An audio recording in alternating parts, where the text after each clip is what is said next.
Greetings to you, and I want to say that I'm excited about being here and being a part of this exciting panel. This look you see on my face is a look of pride. I am so proud of my panelists, and I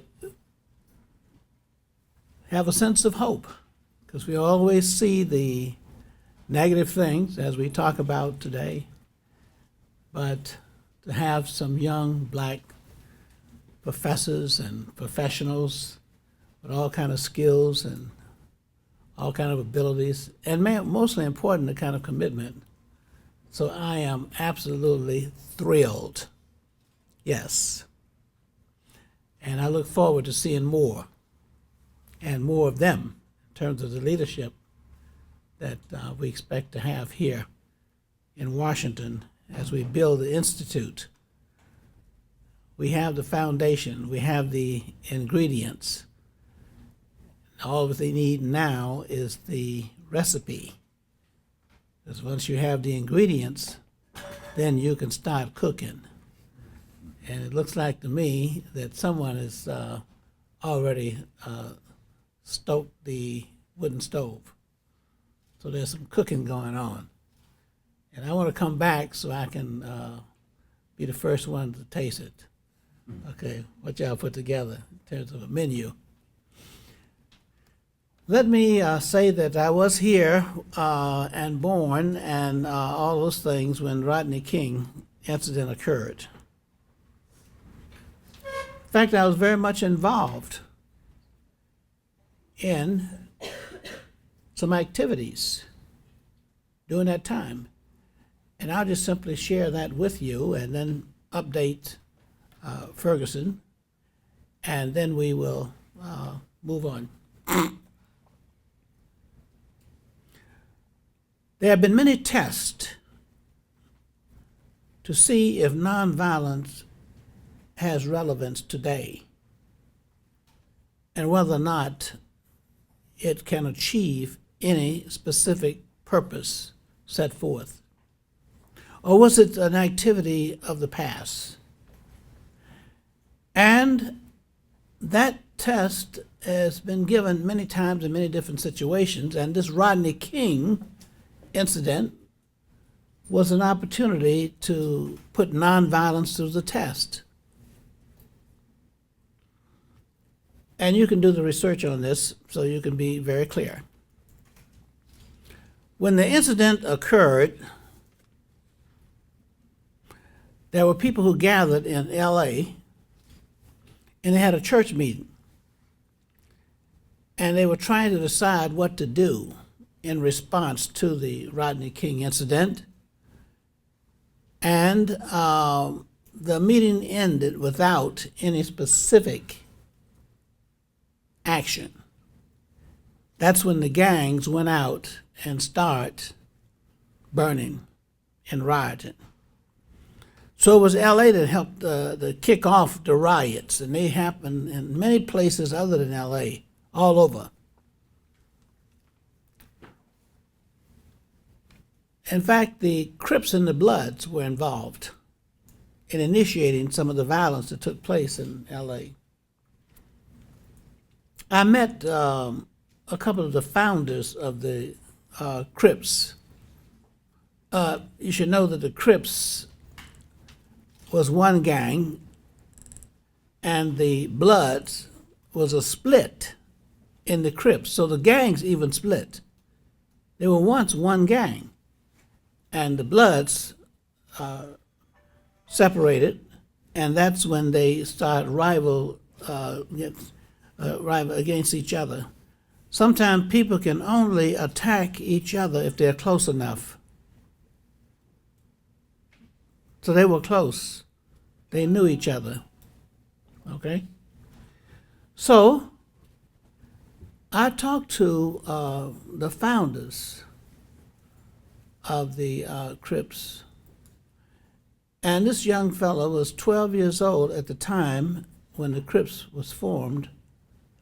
And he said, You know, the reason we founded the organization and started it was because we were little fellas in the hood, and Malcolm X was killed, Martin Luther King was killed, and the Kennedys were shot and killed in a short span of time. And they said, well, we didn't have anybody up there who was looking out for us, so we decided to get some guns and protect ourselves. So it's all about protection. Nobody up there to protect us, to look out for us. So we have to look out for ourselves, 12-year-olds. Well, when the Rodney King incident occurred, riots broke out all over the place. And Miami was one of the places, Miami, Florida. And because they had riots in Miami, at least by 2 every summer, and they're associated with the weather, climate, but that was not the case, okay? There were other factors which we'll go into. Because most of the riots took place in the north. There were no riots in Tampa, Florida, where I'm from. Okay. And there were no riots in Jackson, Mississippi. There were no riots in Montgomery, Alabama. Deep South. Okay. Well, why was there riots in Miami? Because the further you go in Florida, the closer you come to a cultural proximity of the North. So Miami, unlike, say, Jacksonville, okay? Further north you come in Florida, the more you take on the characteristics of the deep southern states like Alabama, Georgia, okay? But the further south you go in Florida, that peninsula down there, all right, the more it resembles the North. So it was very popular for riots to take place in Miami. Since I teach nonviolence, I was called upon to go to Miami to do some nonviolence training with law enforcement. So we went down, and some of my trainers are actually former law officers, law enforcement officers. Yeah, we trained them. Many of them are gang members, or former gang members, aren't they, Globe? Yeah, okay. I was a former gang member in Philadelphia, too, okay, in Rhode Island. Mm-hmm. But the gang members and law enforcement officers deal with a lot of violence, and they're some of the best ones to do the training because they are familiar with the violence. And one of the things they've all come to the conclusion, once they go through the training, that violence really does not work. We trained 300. No, was it 300? Nope, it was 3,000. 3,000 law enforcement officers in Miami-Dade. And when you say Miami-Dade, that means the county as well, okay? Miami-Dade is the county. And over that period of time, it was in between the incident with Rodney King and the final verdict, which you referred to. Now, when the verdict came out, there were riots in even new places because they were perched, they were ready. It happened too fast, and some of these places missed out on the riots. Little small places in Ohio, for example, and the only major business they had was a service station, gas station. So they burned that down. And what a thing to burn down, gas station, right? Yeah, it's serious. Okay. No riots in Miami. There have been no riots in Miami since. Because you see, the media call these riots race riots. Front page. What race? There were no clashes between black and white folks, and you didn't see any large numbers of black folks going to white neighborhoods. No, no. There were no riots among the races. There were police riots. Every riot that took place came out of an incident with policemen. Check it out, every one. Including the ones we just finished, we're talking about, okay? All right? Yeah. Trayvon Martin, Michael Brown. Police. Riots. So we came to the conclusion that it's the way policemen respond to incidents can determine whether or not it ends in a peaceful way or whether it ends in a violent confrontation. So what policemen needed to learn is how to respond to situations. It was a lack of training. No, it was because of the training they had. And having associated with, and even close enough to have as trainers, police officers, they will tell you about their training. And yes, their image of black folks, the same as the whites. You know why? One of the things they shoot at are black targets. Practice. If you practice shooting at black targets, it becomes easier for you to shoot your black target. Because after all, you're practicing being a policeman, okay? Just like doctors. They just be practicing medicine. They don't be doing medicine. They be practicing. That's why they tell you to come back if this doesn't work. Then they give you some more, something different, or more of the same. Increase the dosage, okay? They be practicing, all right? They never have a real game like in basketball and football. They practice and then they go out and win games and stuff, okay? Yeah. So the point we're making is that we are focusing on the wrong thing.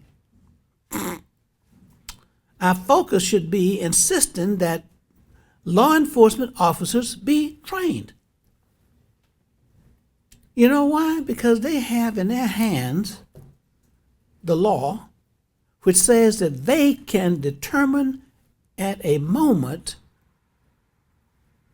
whether you are guilty or innocent. They are trained to make that judgment.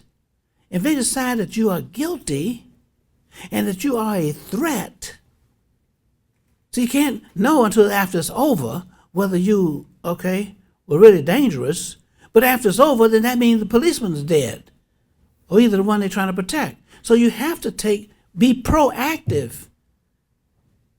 And the policeman has the authority, the law behind him, to make that judgment and then to take your life. Even military people can't do that. They have to be given orders by the one in charge. But a single police officer or a rookie who just got out of camp, training camp, has the authority to make that judgment. To kill, that is to execute, take you out. So, what we have to do is recast our entire strategy and our goals to deal with the real problem. Now, we must caution our young folk in terms of how to, respond when they are threatened by policemen. You don't need to get yourself killed, Now, those are the nonviolent movement. We make a decision in advance, like when I went on the Freedom Rides. I was prepared to get killed because they were down there killing folks, or trying to kill folk. And we know in the Deep South they do that, and also in the shallow North, the shallow North and the Deep South, the same. So the point is, are you going to live for something worthwhile And is what you're going to live for worthwhile the sacrifice? Is it worth the sacrifice that you're going to make? And that's the challenge. And that's what we're doing in Ferguson. We're looking at solutions to a larger problem, not simply looking at whether we're going to prosecute a particular policeman who's always justified in doing their job. And that is if they felt that there was a threat. Now it has to be adjudicated and see whether it was a reasonable decision. That's something we're looking at. But did he have the authority? Yes. So the only thing the court's looking at now, or would be looking at, or the grand jury, is whether or not it was reasonable for him to come to that conclusion. By the way, this is a deep secret. Do you know you have a large number of policemen committing suicide? Did you know that? And you know where they commit suicide? In their bathrooms. Yeah. So the question is whether or not the police officer was mentally capable under the circumstances of making a reasonable decision. We got problems. Thank you.